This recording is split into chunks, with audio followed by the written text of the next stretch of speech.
Hello guys, આજે તો તમારા બધાને કહેવા પર આપણે ગુજરાતી વ્લોગ લઈને આવી ગયા છે અને આપણે જોન છે દશેરામાં તો ફટાફટ ઘરથી નીકળી ગયા અને આ પહેલાં તો આવી ગયા ડીઝલ ભરવા માટે પંપ પર.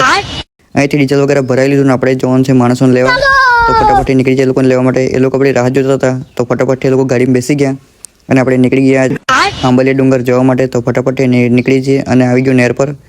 નેર રસ્તો પાર કરી લીધો અને આપણે આવી ગયા છે માંડવીવાડા હાઈવે પર. અહીંથી આપણે જવાનું છે ઝાપ તો ફટાફટ નીકળી જઈએ અને થોડી વાર પહોંચી ગયા છે માંડવીમાં. માંડવી પાર કરી લીધું અને પહોંચી ગયા છે કિંગવાડા હાઈવે પર. અહીંથી આપણે જવાનું છે ઝાપ તો ફટાફટ નીકળી જઈએ અને ઝાપવાળો રસ્તો આવે તો સુધી ગાડી ફટાફટ ભગાવી લીધી અને અહીંયા આપીને જોવા મળ્યું કે નેશનલ હાઈવે જે એક નંબર બનાવેલો હતો. ફટાફટ નીકળી જઈએ અને થોડીક વારમાં પહોંચી જઈએ છીએ આંબલિયા ડુંગર. તો આંબલિયા ડુંગર તો આવી ગયો છે તો ફટાફટથી આ લોકોને ત્યાં ઉતારી દઈએ.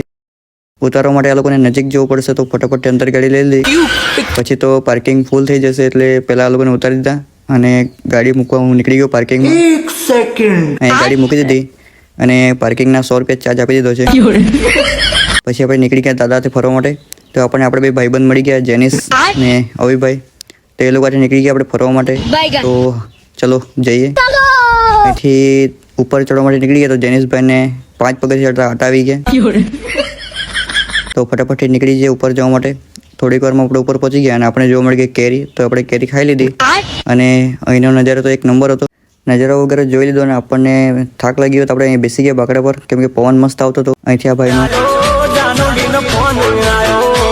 આપણને લાગી ગઈ છે ભૂખ તો આપણે નીકળી જઈએ નીચે જવા માટે. અને નીચે જઈને જોયું તો અહીંયા મળતી હતી ફ્રીમાં ખીચડી.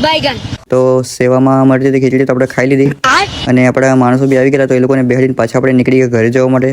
તો મળીએ ગાઈસ બીજા વિડીયોમાં. તો લાઈક ફોલો કરી લેજો.